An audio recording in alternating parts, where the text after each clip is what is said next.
Hi! In this video we're going to learn how to use Google Scholar.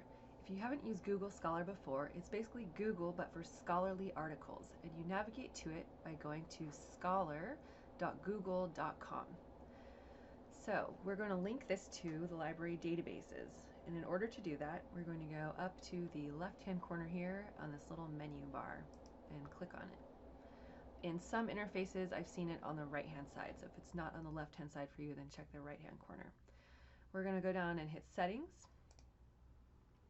and then on the settings page go to library links. Now you're going to want to type in CSU Chico. You don't need to type out the whole California State University. CSU Chico will work fine, and then hit this search button.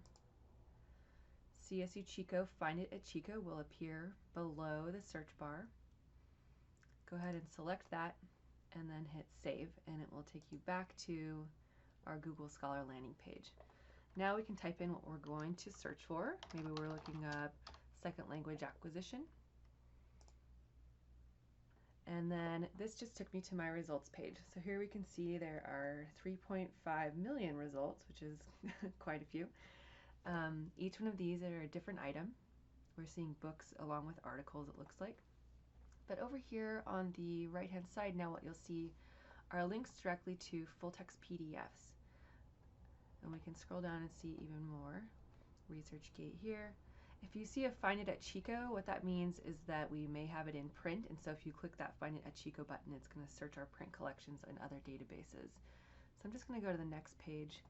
So you'll see all of these PDF links. These are linked because we connected to the library databases. Otherwise, when you went and tried to access these items, you would probably see that dreaded paywall page where it wants you to pay $49.95, and we don't want you to do that. So you can link instead to the library databases and access our resources that way. This also helps you avoid having to go search within Google, and then if you want to see if we have it, go do a second search in one search, so it sort of cuts out that extra step in your research process.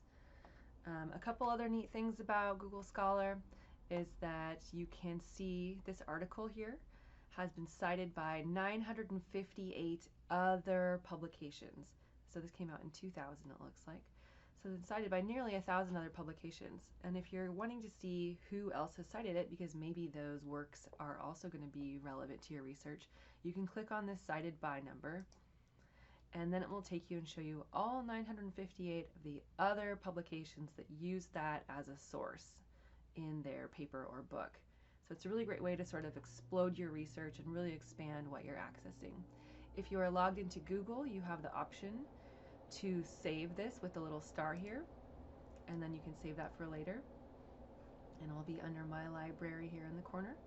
And you also have the option to do this little exclamation or quotation mark and hit cite, and that will give you computer generated citations in a variety of citation styles that you can then use for your works cited or references page.